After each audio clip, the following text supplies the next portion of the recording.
special. Let all that we are become the life that we share.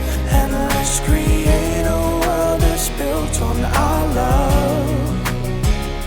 Let's create a world that's built on our love.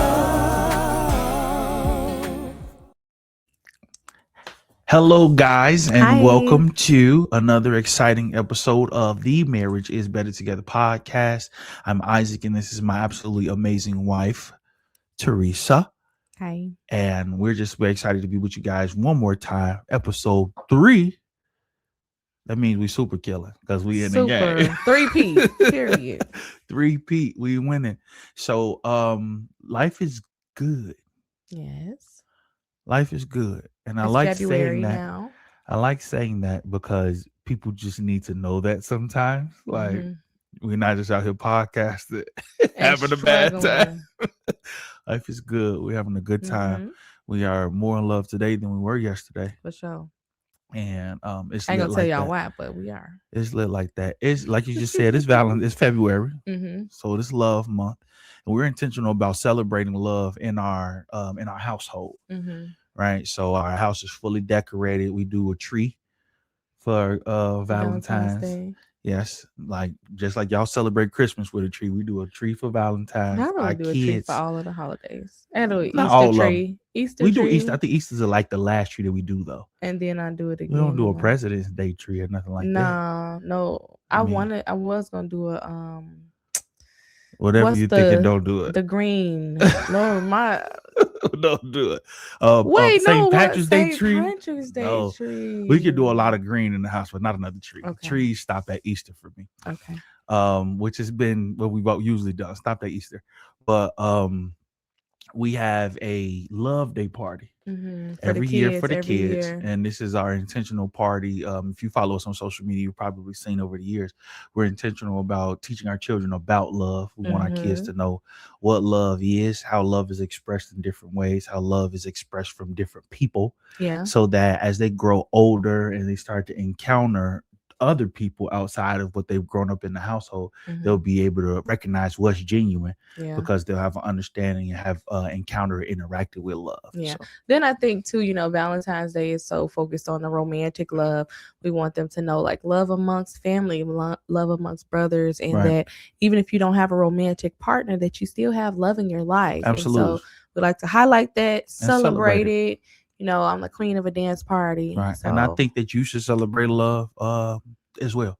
Amen. Whether you're in the space of being married, which I know most of our followers are people who are married. Well, not but most we have of them. some followers we have a lot of followers who are single or seriously dating too. Yes. So. And that be the case wherever you are in life. I want you to take the time to celebrate love. Love yourself, self-love for real. A brother or a sister or family member or a church friend, and pour some love on them and have them love you back and stuff like that. Just celebrate love. Love is to be celebrated. One, because God is love. God is always worth celebrating. But secondarily, because love amongst each other helps us to really find sources of energy, life, joy, purpose, perspective, things of that nature. So when you get a moment, take some time and dive into love this month. Yeah, I think it'll be really worth it. So on the episode side of things, good topic today. Down here again, y'all. Good topic today. Looking down a little bit. We are, as you guys know, we are 12 years married. 12 years married, and this year will be 13 years. And there is something very like important to us that we realized like this year, maybe starting last year, that kind of came up that we were almost not even ready for. Almost kind of took us by surprise. And it is literally the topic of capacity. Yes. And I think that it's something that came up with us getting older. Yes. So I'll be 37 in February, and Isaac just turned 35. And I think it's starting to be a contrast, from when we were in our 20s and moving and shaking. I feel it in my knees. I don't. Still a tenderoni, period. But just getting older, more mature, and having different responsibilities, and then just how age affects your perspective, especially in contrast from when we were in our 20s. So handling things the way that we did in our 20s has not served us best in our 30s, and we have realized like how to pivot so that we can put ourselves in an advantage, as we get older. And it's not necessarily and I know I said fell in my knees, it's not really even necessarily from the physical aspect of things. It's just that as you mature in life, responsibilities also increase. And as your responsibilities increase, sometimes you just run into things because you either feel responsible, or you feel some level of obligation to fulfilling whatever particular roles exist in your world. And if you're not careful, you'll find yourself in a space where you feel like what's going on, or you feel kind of thrown off by some things, and you're not really able to pinpoint what specifically is the thing that makes you feel a little sluggish, feel a little bit more worn out. And the natural thing is to immediately look at yourself and say, or what they tell you is, you're getting older. Your body is a little bit more worn out, when the truth of the matter is you may have just blown your capacity to its fullest measure, fullest extent. And I think that capacity, or at least for me, my understanding of capacity came out of religious error. God won't put more than you can bear. That's so good. Right. And so I'm thinking, if God gives me the strength to take these things on, then these are things that I should be taking on.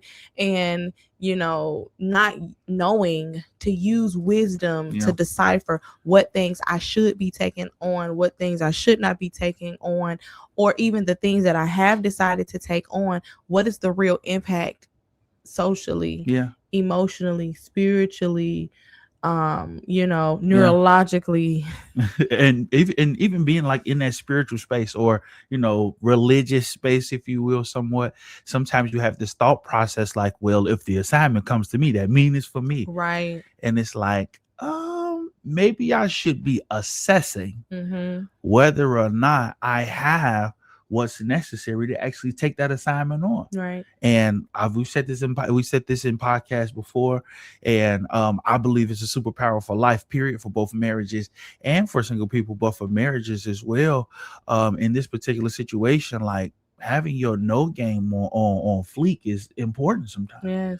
Like, hey, I just can't. And understanding that saying no is in no reflection of weakness. Right. It does not say that it's not even about your ability to. It's not about what you can do. It's about sometimes it's about what you should do, what's proper. That was a real thing for me. I felt like saying no was an indication of weakness.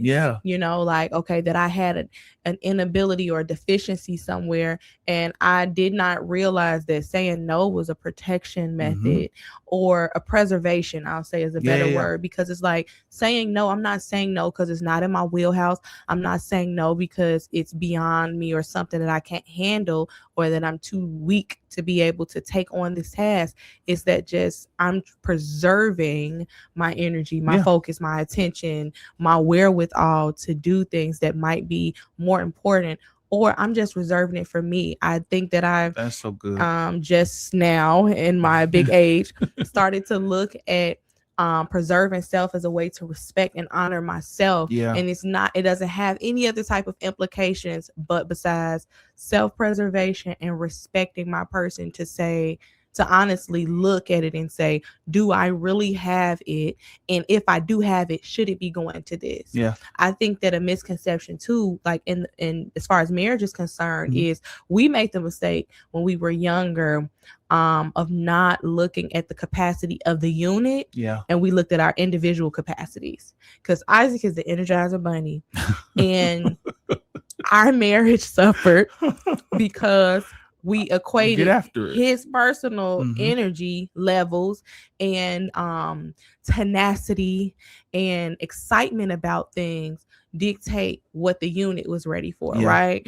So Isaac would be full steam ahead, and I know you felt it, because some seasons he had to drag the marriage because I had it was willing to give it sometimes. Most times was not willing to give it. But essentially, our marriage did not have the capacity, even though we individually had the capacity.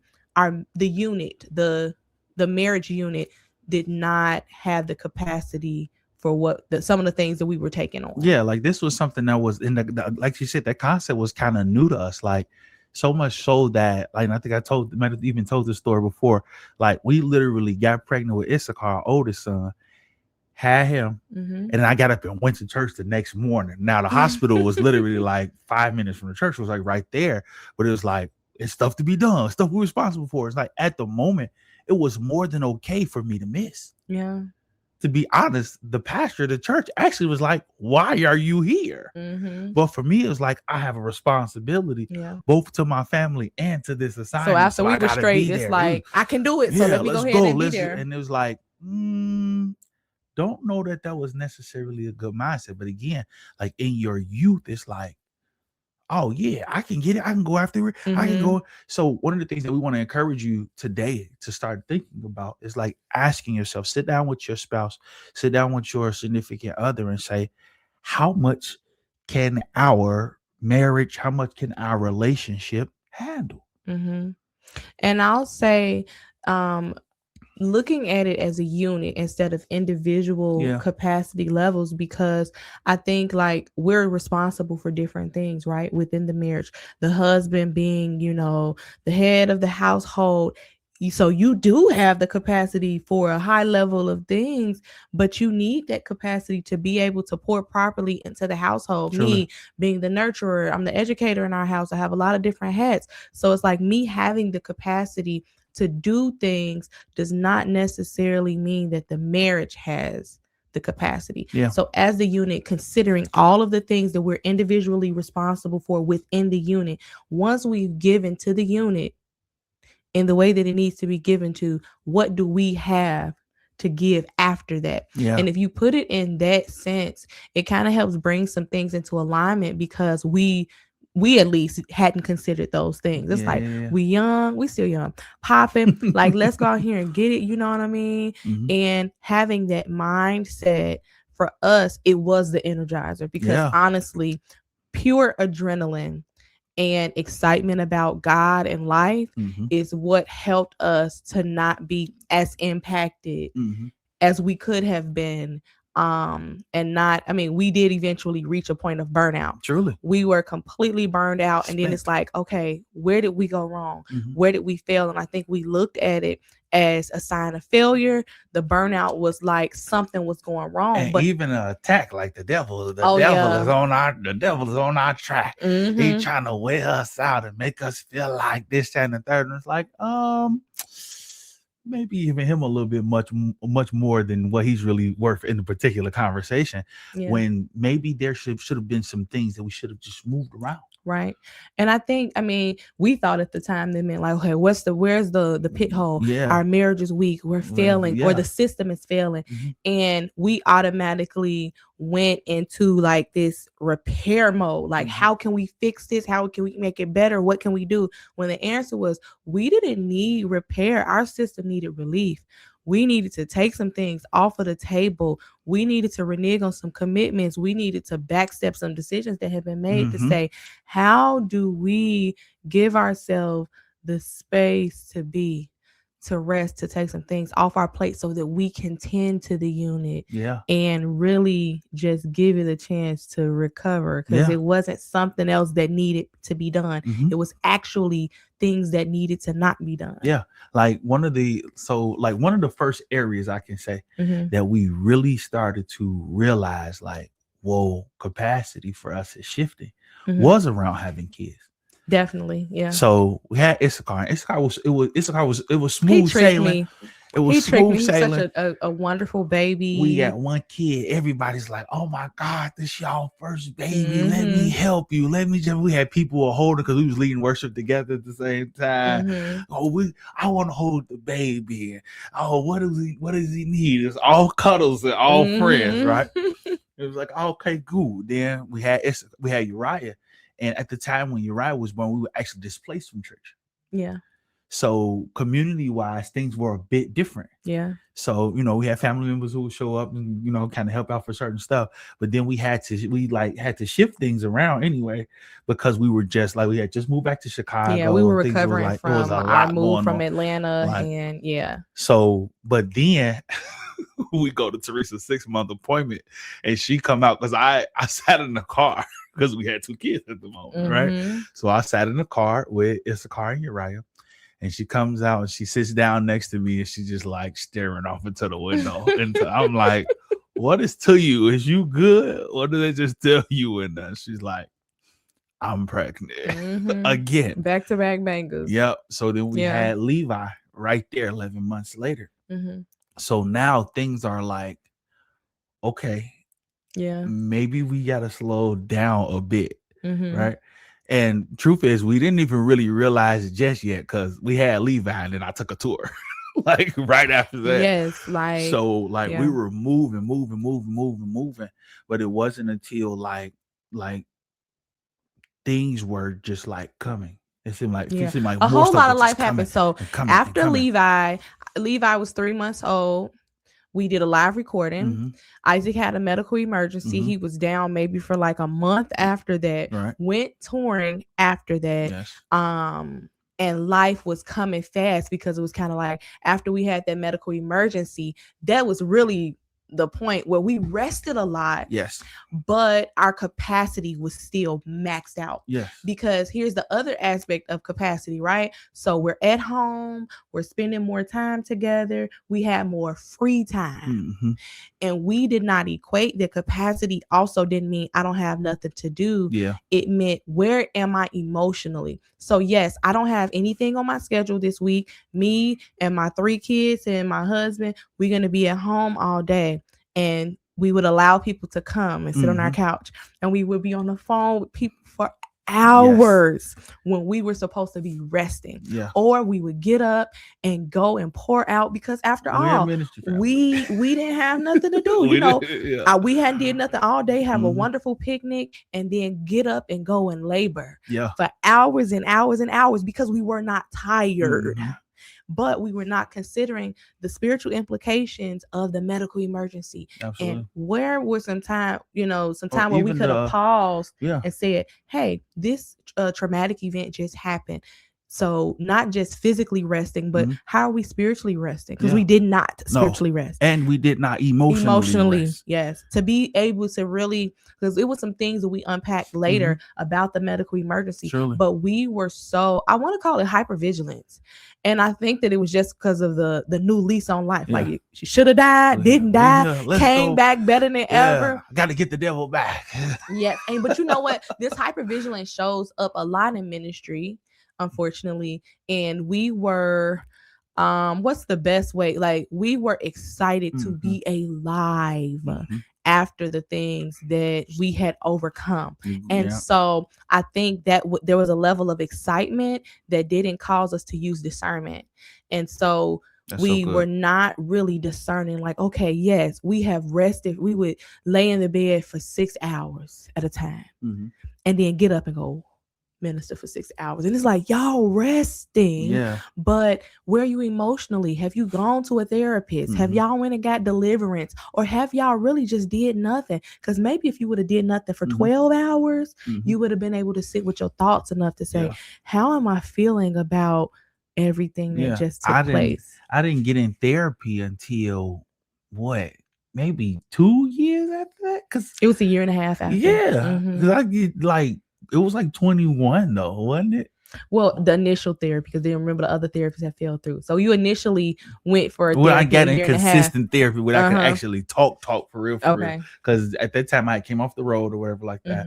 And like I actually had the time to really put in. So like for a while, we were just going. Just going.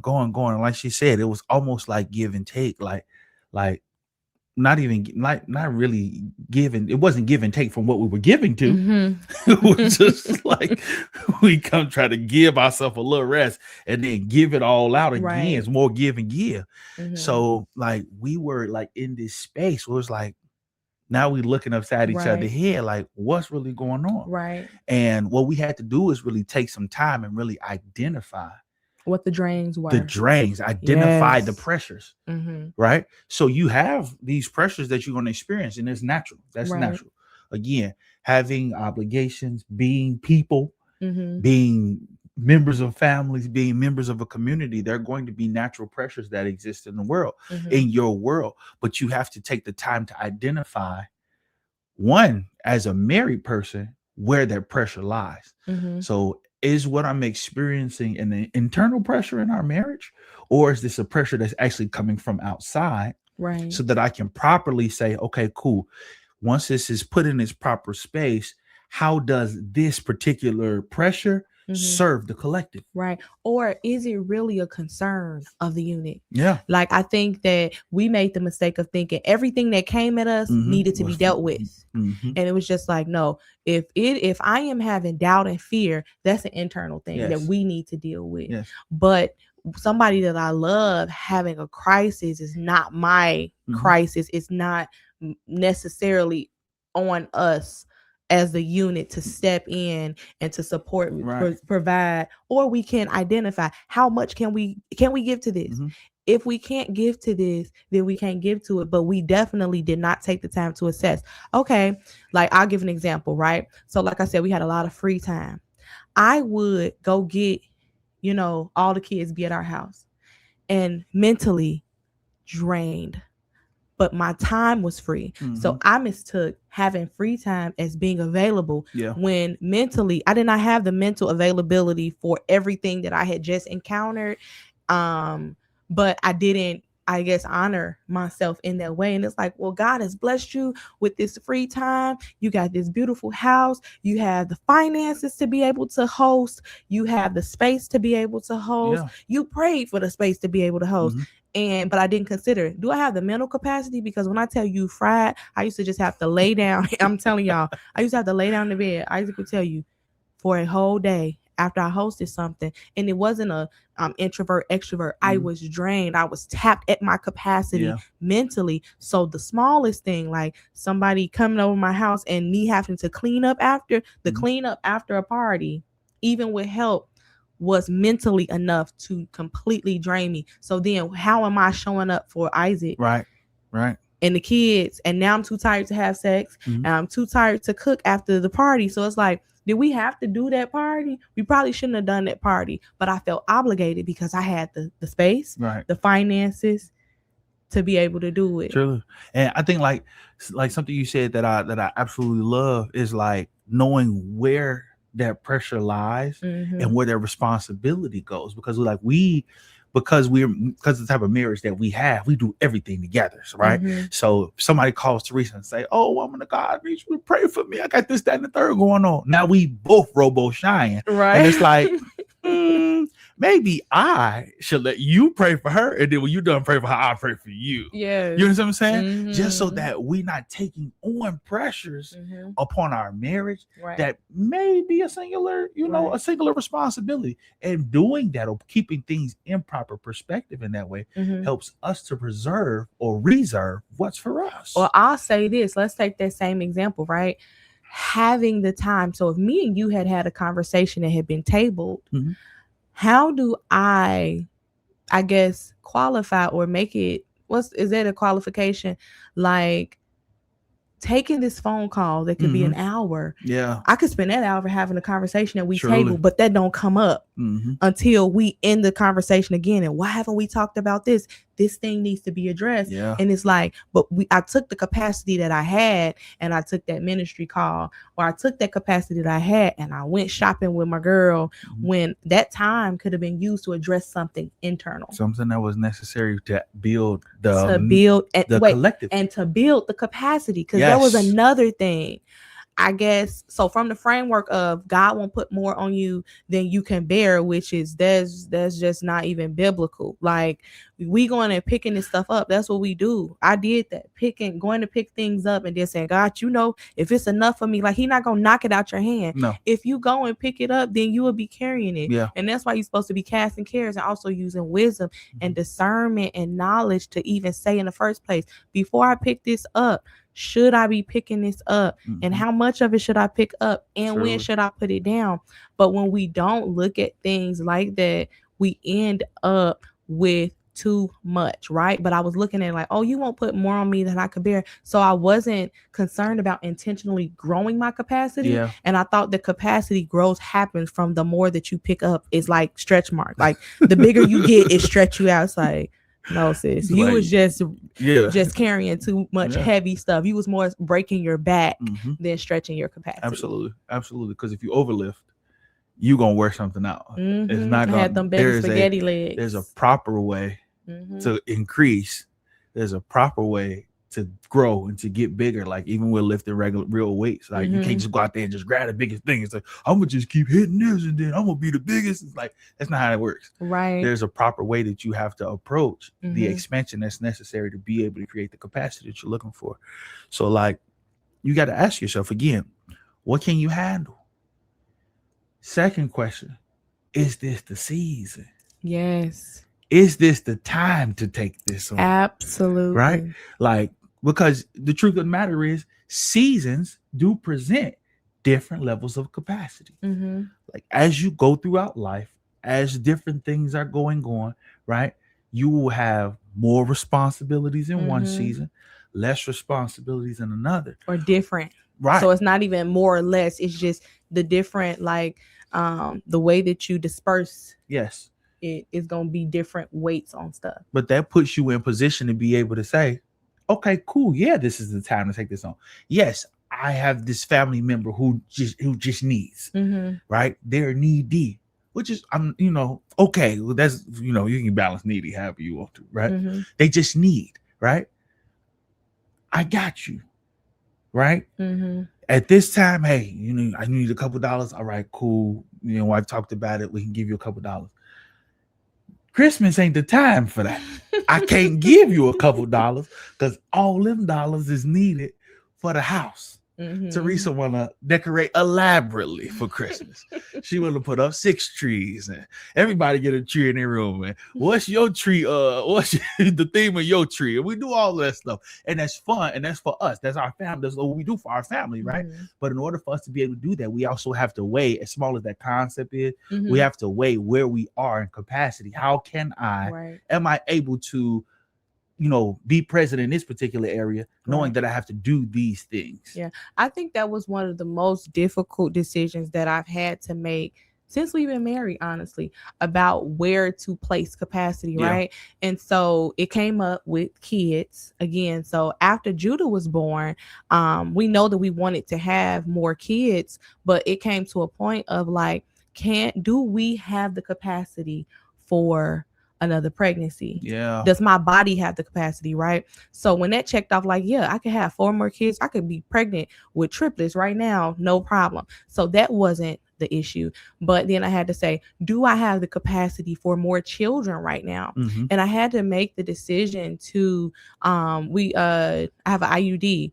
I got the IUD. When I tell y'all, that was one of the most difficult decisions because of that old mindset. I didn't know. Nobody ever gave me permission to question my capacity and to assess it, to see where is it right now. And if I continue on adding things, where will it be? So having 3 children, 4 children at this point, being married, and then all of the transitions that our lives were taking at the time, I made the decision that I did not have the capacity for another child then.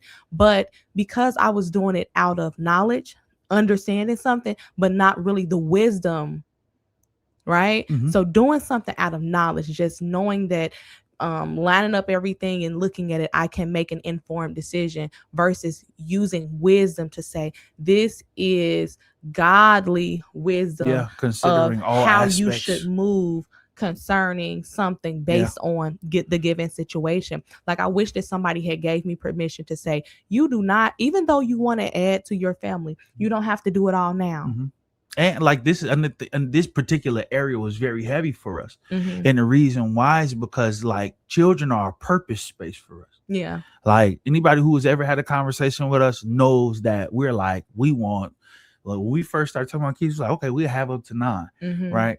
We back down to 7, maybe just 2 off. And like we're good with that. Like we feel like we love big family. We feel like it is a call on our life.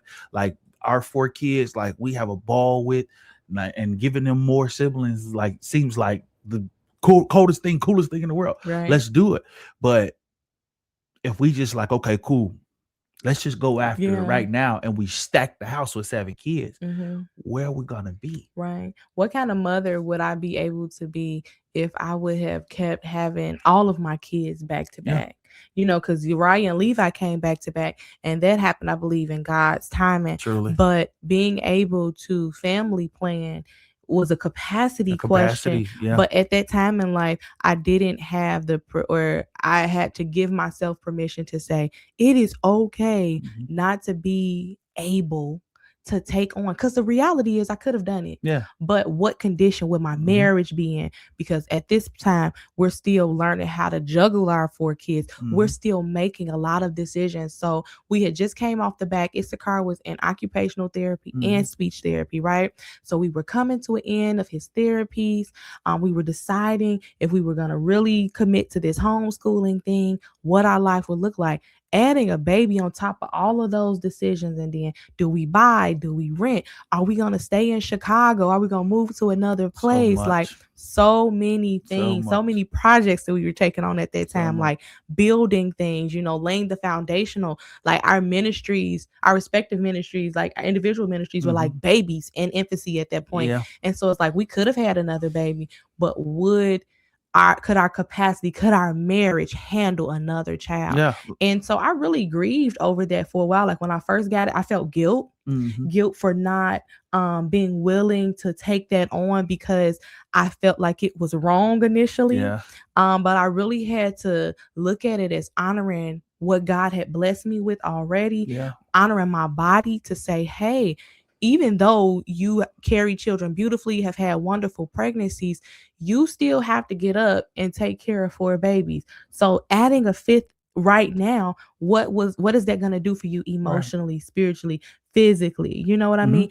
So you are learning how to navigate being a mom and a dad to 4 now, but a pregnancy right now, what will that mean for my marriage? Absolutely. What would that mean for, you know, the space that we have maintained and been able to develop to this thus far? It really, looking at it hindsight, like it really would have thrown us into a crisis. Absolutely. We'd have been in a bad spot. We'd have been in a bad spot. And trying to repair things when we really just needed relief. And so we gave ourselves relief by postponing our family planning until we had covered more ground. Until we had the time to intentionally grow our capacity, so that when it's that season, we'll be able to do it and the unit won't be overloaded. Yeah, and let me put it in. Let me put it in your lap just a little bit more. Financially. Oh yeah. Right. With us feeling like, you know, the purpose behind all this stuff, or like that, or even kids or whatever like that, just to make it very, very clear for everybody. Yes, you can love kids. You can be ready to have a million kids. But do you have the financial capacity to undergird kids? Yeah. Like when I say kids, like children are a purpose space for us. Like we weren't in the financial space to have a kid from none of them. Really. Well, I'll say initially, because every time we had a baby, the Lord added. That's what I was about to say. Because it is, when I say it's a purpose thing, it's not just really just like, you know, something we feel called to. It is something that God has really placed on the inside of us. So that in it, that usually when we have a child, and it's happened every time, like every time we have a child, we see a 5 or so figure increase per child every single time. Yeah. Like every single time. Judah's increase was actually the biggest. Amen. But all of those things being what they are, it's like, so I could even look at that and be like, oh, well, I ain't got to worry about the money of it because God gone. But proper stewardship of what God is giving you says you got to look at all aspects and say, okay, in wisdom, yes, I don't feel like I'm going to, you know, I don't feel like I'm going to financially bottom out if we have another child. But can our household handle it right now? Or do we have the emotional clarity? Do we have the mental space? Do we have the time? Because our 4 it's a party It's all a the time. It is a party party. all the time. Everybody needs stuff. Everybody is uber genius. Everybody loves different spaces, and it's like we got to serve all of these particular spaces and get them in a place where everybody feels needed, feels heard, feels seen, feels cared about, feels like their thing is being celebrated, and that's kids. And it's being developed. So those being the ages that they are, I feel like, you know, when we decide to have another baby, they will have been cultivated up to a certain point of independence and stability in who they are and who God's made them to be, instead of me trying to do that with everybody. And I know that some women do have the capacity for that. And that's another thing that I made the mistake of doing, like my Aunt Georgia, right?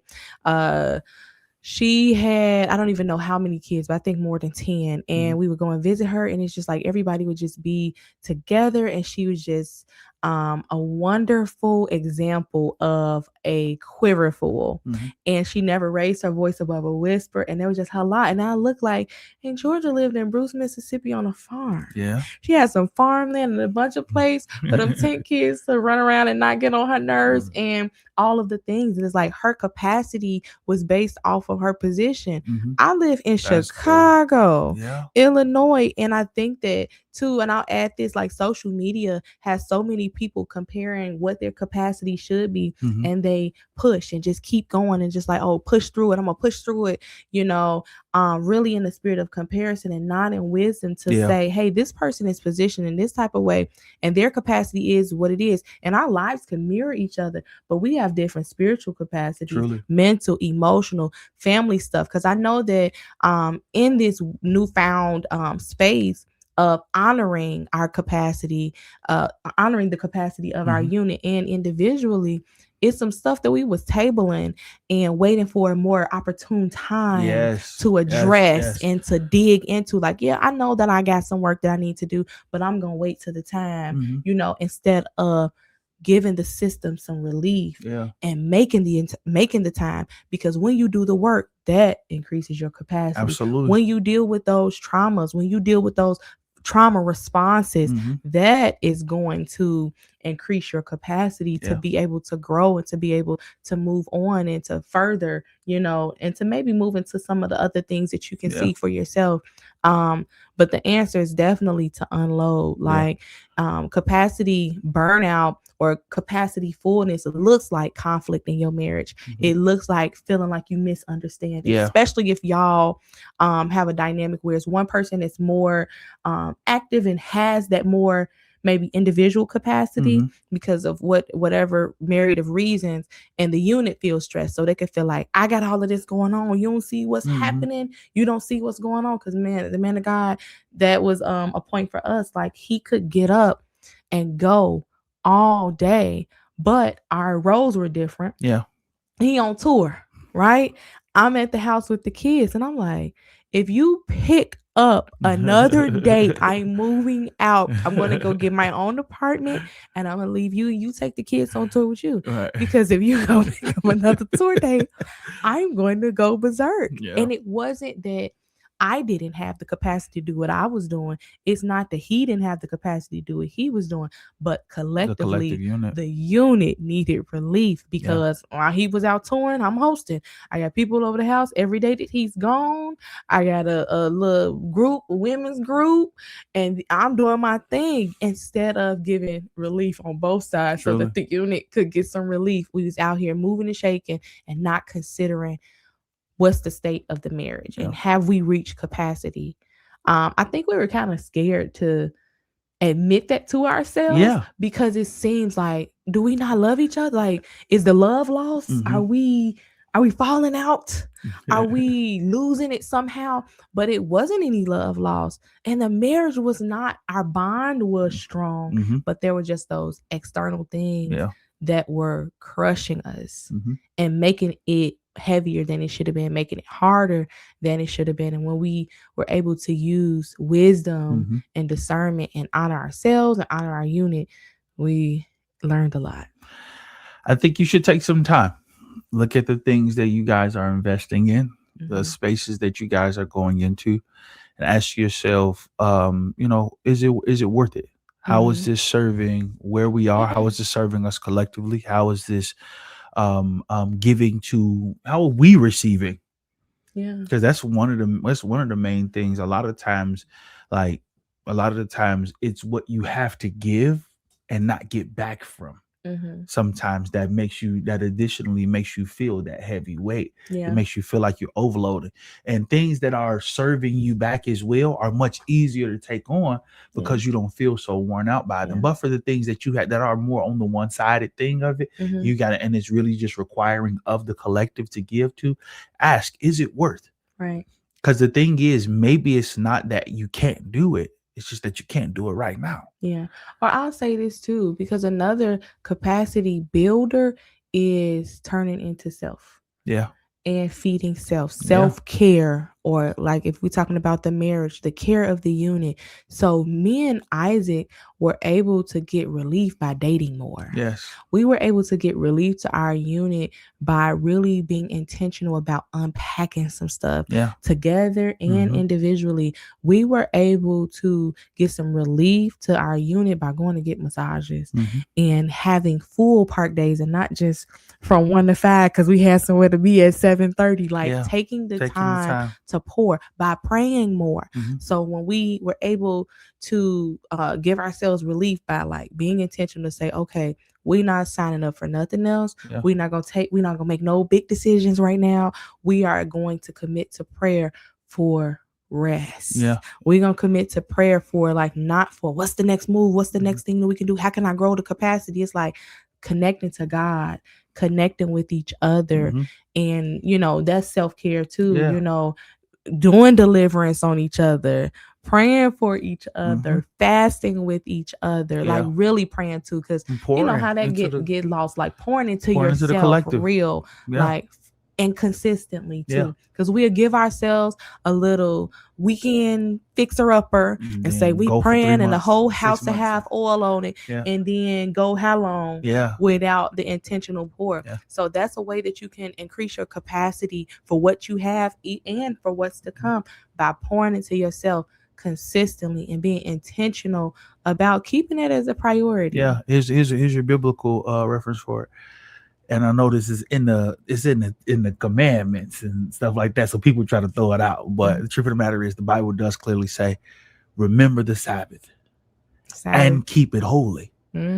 What it's trying to tell you is, remember to rest. Yes. And separate it in a way that it's so important from the other things that it never gets lost. Yes, rest is sacred. Rest is one of the superpowers of God. So much so that he created the world in 6 and humanity and all creatures in 6 and rested on the 7th. Not because God was tired, but because it was necessary. God didn't run out of capacity. God was not out, but it was to show us that rest is necessary. Yes. So take some time, do some assessment, look at where you are, look at what you guys have the capacity for, and move some things into proper space, proper alignment. Say, hey, I know we're doing this right now. I know we even started this, but for right now, where we are, we need to hold off on this.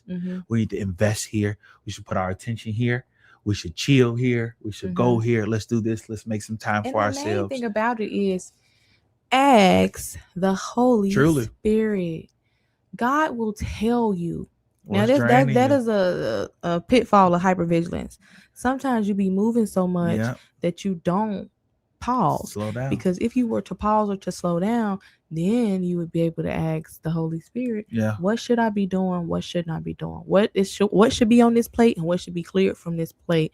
And what I do have, what areas should I be giving it to? Like, I think that, at least for me, I'm not going to put this off on y'all, but I get forgetful of the fact that I am a mere human being, and that's not to say I'm prideful or nothing. I really do forget, like, God made me genius and I can figure it out. It's like, we can't figure it out. If we could figure it out, like, I think for me, it was like, oh, this is too petty. This is too remedial to have to ask God what to eat for dinner today. Right. But if you ask him, the Holy Spirit is a helper, and he's to help you with all things and reveal the truth about all things. Yeah. So I don't have to sit up frustrated scrolling TikTok about what to eat when I can ask the Lord. Now, I can get some suggestions, but when it gets to that point of, we try to figure things out, we don't have to wing it. Use the help you've been We given. do not have to wing it. So ask the Holy Spirit, what should my capacity be used for? Yeah. What shouldn't it be used for? And let him lead you into the truth of what you should be doing. Yep. Decisions. Where should I be? What should we do? What should we be given to? Ask the Holy Spirit.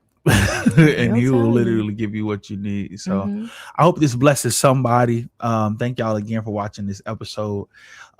Take the time to be considerate of your capacity. I promise you, you'll find yourself in a better space, a little bit more room to breathe, with less wrinkles. Whole lot of peace. A whole lot of peace. Feeling good. So again, this is a Marriage Better Together podcast. And thank y'all for listening. Babe, why do you love me? I love you because you fixed dinner today, even though you didn't want to. I didn't want to. I didn't. And I was taking care of some things upstairs. And even though you reluctantly did it, you still did it. I did. And so I do appreciate that, because I always love a meal that I don't have to cook. Oh. Why do you love me? I love you because we've been married for 12 years, going on 13. So that's 12 Valentine's days that you've been my Valentine, and I want you to be my Valentine again this year. So I got you something. Oh. Are you doing this on a podcast? Yes. Got you a little cute token on the podcast. Say, actually, will you be my Valentine?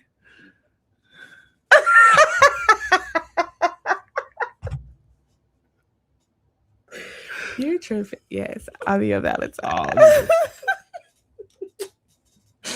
Oh, that's so sweet. Oh, I love you, girl. So.